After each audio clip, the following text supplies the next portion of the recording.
A few weeks ago, many believed Colombia would not survive the group stage.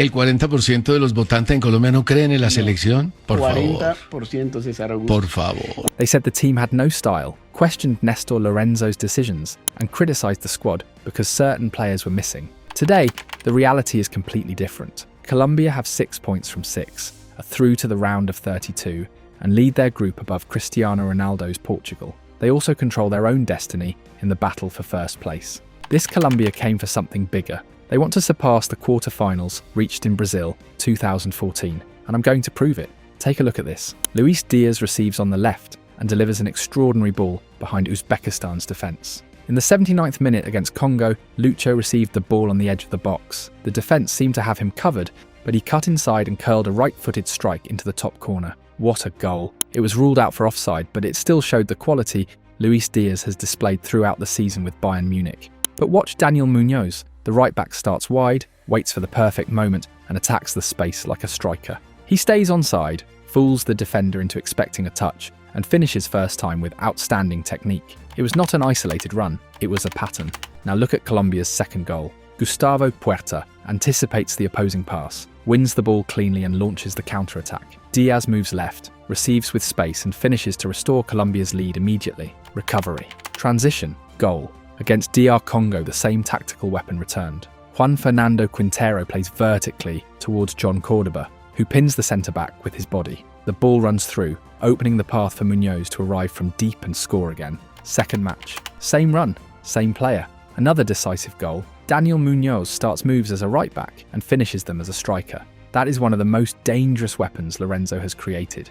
With his incredible attacking runs, Munoz now has the same number of goals at this World Cup as Cristiano Ronaldo. Colombia can begin in a 4-2-3-1, become a 4-3-3 in possession, and defend in a 4-4-2. James Rodriguez operates behind the striker. John Arias moves inside to overload midfield. Diaz can stay wide or attack central channels, and the fullbacks exploit the spaces created by those movements. Against Uzbekistan, Colombia combined patient possession with direct attacks and diagonal runs. Their substitutes then helped secure the 3-1 victory, proving the team can also win through its alternatives. Against Congo's defensive line of 5, Colombia attacked between the lines, advanced their fullbacks, and surrounded the penalty area. Lionel Mpasi made 9 saves, while an early Munoz goal was ruled out for the tightest of offsides. When Colombia needed another solution, Lorenzo turned to his bench. Quintero supplied the pass. Cordoba occupied the defender. Munoz completed the move. That is depth, tactical work, and a team capable of finding different ways to win. So, how good has Colombia's start been? They defeated Uzbekistan 3-1.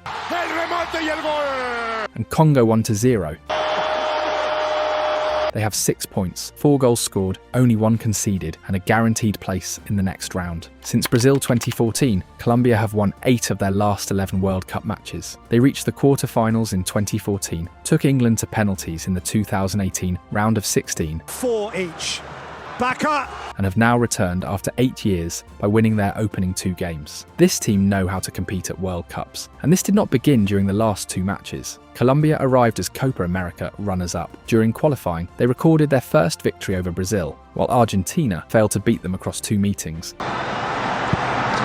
Now they can face Portugal without the pressure of qualification and fight for first place from a position of strength. And they have the players to do it. Luis Diaz has 1 goal and 1 assist at his first World Cup. He arrived after producing 32 goal contributions in 32 Bundesliga appearances, establishing himself among the world's best left wingers. When Diaz stays wide, he destroys defenders one-on-one. When he moves inside, he attacks the goal. And when opponents follow him, he creates the space Munoz exploits from the opposite side. Munoz arrived as a Conference League champion after recording 4 goals and 3 assists in the Premier League. Now he has 2 goals in 2 World Cup matches and has become one of the tournament's breakout stars. But Colombia do not depend solely on them. At 37, Camilo Vargas provides experience and security after recording 10 clean sheets during South American qualifying. Davinson Sanchez leads the defence after establishing himself at Galatasaray, where he also scored in the league and Champions League. James may have played only 6 MLS matches during his club season, but he transforms for Colombia. He has 6 goals and 4 assists in 10 World Cup appearances. When James leaves, Colombia can introduce Quintero, who already has an assist at this tournament and owns 6 goals and 12 assists for his country. Richard Rios recorded 9 league goal contributions for Benfica. striker. He can protect midfield, carry the ball forward, and break defensive lines from deep. Lorenzo also has different strikers. Luis Javier Suarez arrived after producing 28 goals and 7 assists in 32 matches for Sporting, plus 5 goals and 2 assists in the Champions League. Cordoba provides strength and hold-up play, while Cucho Hernandez adds movement and energy from the bench. That is why Colombia are so dangerous. They have decisive wingers, a fullback who attacks like a striker, creativity from the beginning and the bench, offensive depth, World Cup experience, a consolidated defense, and a manager who trusted his group. And Colombia are not playing alone. More than 70,000 Colombian supporters packed at the Azteca Stadium for their team's World Cup opener. More than 45,000 Colombians turned Estadio Akron into a sea of yellow. The anthem sounded as if the match were being played in Bogotá or Barranquilla.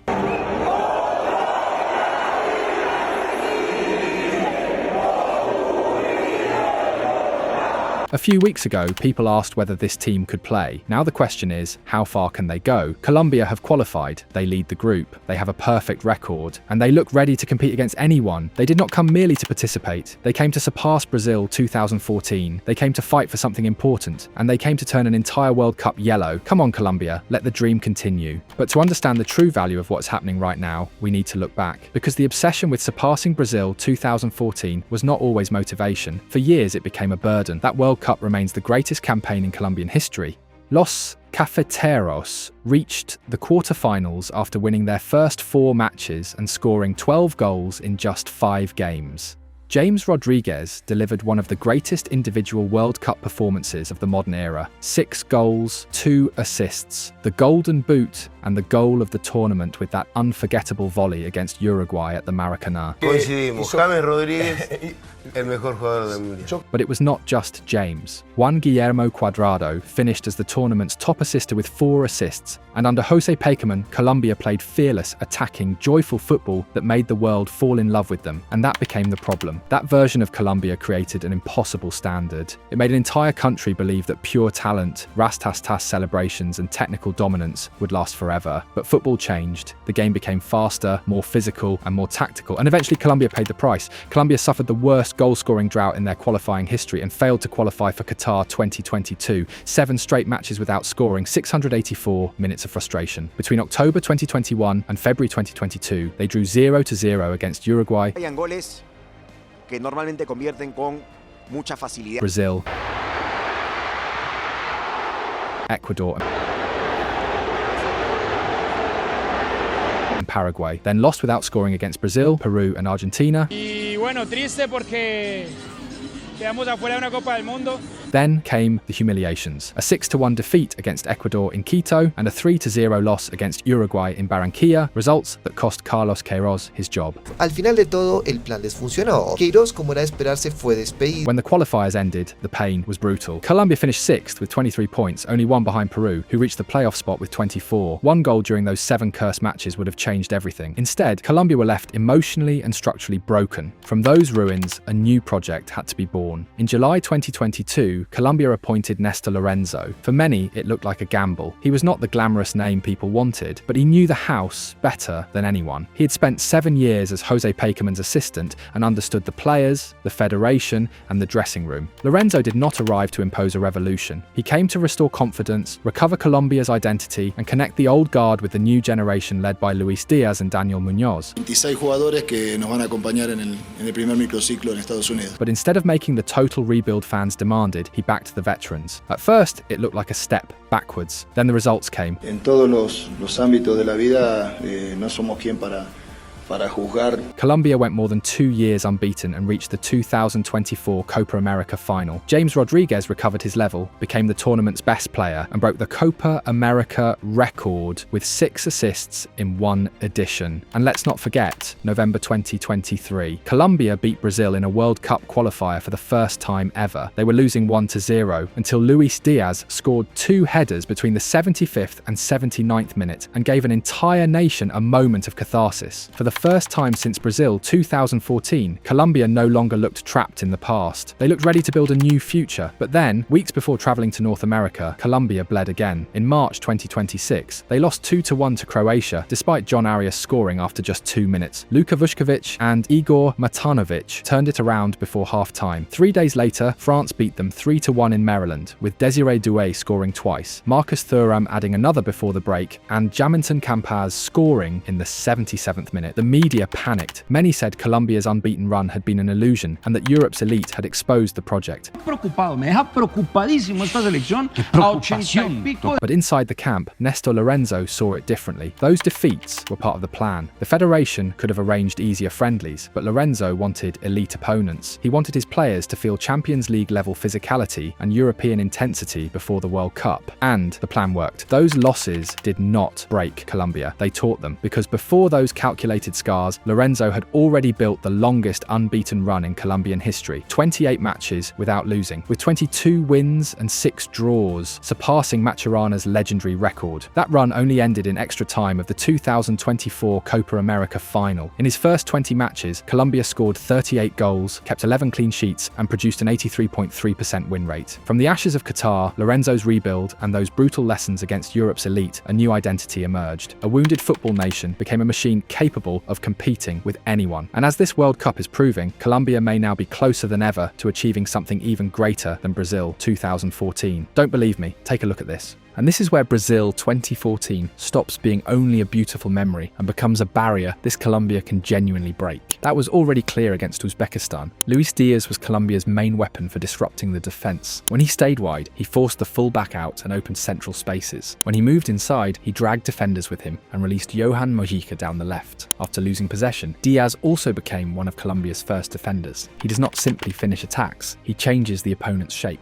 On the opposite side, Daniel Munoz reads those movements to decide when to stay wide and when to attack centrally. If defenders surround Diaz, Munoz appears on the weak side. If they remain compact, he stretches them. And when Colombia attack from the left, he enters the box from a position few defenders expect a right back to occupy. His impact cannot be measured only through goals. Luis Javier Suarez also occupies the centre backs, threatens the space behind them, and creates channels for Diaz, Arias, and Munoz. Without the ball, he leads the press and guides opponents towards the areas where Colombia want to recover possession. But Lorenzo can change profiles. Suarez offers movement, depth, and finishing, while John Cordoba provides strength, hold-up play, and protection of the ball. The third goal against Uzbekistan confirmed Colombia's depth. Cucho Hernandez fight like a champion and attacked from the right, while substitute Jaminton Campaz entered at the back post. Different players, the same principle. Congo presented a different problem. They defended with 5 players protected by 3 physical midfielders, closing the centre and reducing space around the penalty area. Lorenzo responded by using the entire width of the pitch. James Rodriguez started on the right but rarely stayed there. He dropped alongside the midfielders and sometimes received almost from the full-back position. From deeper areas, James could see everything. If Congo closed the centre, he switched play towards Diaz or Mojica. If their block moved too far left, he found Munoz on the opposite side. When space appeared between midfield and defence, James advanced as a number 10. He does not need to beat opponents through speed. He needs time to decide where Colombia should attack. One major chance showed how the system connected. Diaz, Mojica, and Arias combined on the left before Arias attacked the box. The goalkeeper saved his effort, but Munoz arrived completely free from the opposite side and struck the post. During the first half, Colombia produced 14 shots to Congo's 2, completed more than twice as many passes, and won 3 times as many aerial duels. Lionel Mpasi made 5 saves during the opening 20 minutes, the most by a goalkeeper at the start of a World Cup match since 1998. Colombia had not scored, but they controlled where the match was played. Gustavo Puerta was fundamental to that dominance. We should say it without fear, Colombia may have a generational talent. Puerta plays as though he already has dozens of international appearances. He supports the build-up, protects the attacking players, presses, recovers possession, carries the ball through midfield, and arrives from the second line. Against Congo, Puerta completed 47 of his 51 passes, an accuracy of 92%. He won 7 duels, made 2 recoveries, was not dribbled past once, and attempted 5 shots, with 2 on target. Another massive performance after his brilliant display against Uzbekistan. Puerta has earned his place and is already becoming one of Colombia's best players at this World Cup. The kid is a proper baller. He does not hide behind the veterans. He asks for the ball, positions his body body before receiving and looks forward. If Colombia lose possession, he presses immediately. If they recover it, he can transform that recovery into an attack. His confidence at this level is not normal. Jefferson Lerma gives him that freedom by protecting the structure behind him. When Congo continued resisting, Lorenzo made his most important decision of the night. He replaced James and Suarez with Juan Fernando Quintero and Cordoba. These were not simple substitutions. They changed Colombia's functions. Cordoba occupied the centre-backs and provided a physical reference. Juanfer moved between the lines to break the final defensive barrier. Quintero does not need to control every possession. He can disappear for several minutes and then produce one pass that destroys an entire defence. He scored at Brazil 2014 and Russia 2018. Can he deliver? Under the wall! Quintero is the only player in this squad to have scored at 2 different World Cups and is 1 goal away from becoming the first Colombian to score in 3. Against Congo, Lorenzo gave him the minutes people had demanded. Quintero found the vertical pass. Muñoz attacked the space and scored. Muñoz, este hombre que el primer tiempo tuvo la primera más clara. Colombia did not hide after taking the lead. Diaz put the ball in the net twice, although both goals were disallowed.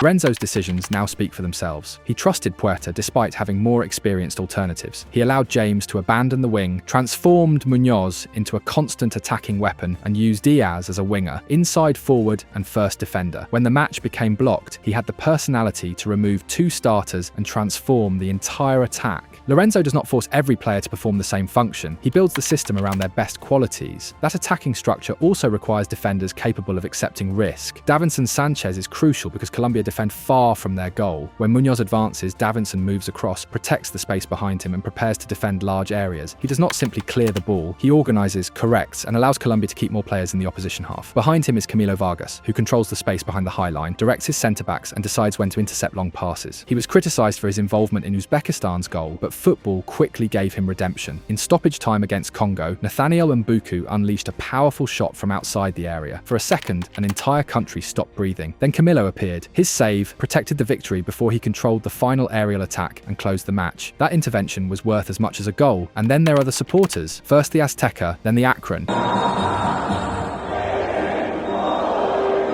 Colombia are not playing neutral matches in Mexico. They are playing at home. That support could become decisive during the knockout rounds when fatigue increases and one action can determine everything. That is why surpassing Brazil 2014 no longer feels like a fantasy. Finishing top of the group could also create a more favourable route towards the decisive rounds. Reaching the semi-finals is a genuine possibility. And if Colombia reach that point, why should they stop there? Brazil 2014 was the generation that taught Colombia to dream. This could be the generation that carries that dream into a semi-final, a final, and why not, all the way to the World Cup trophy.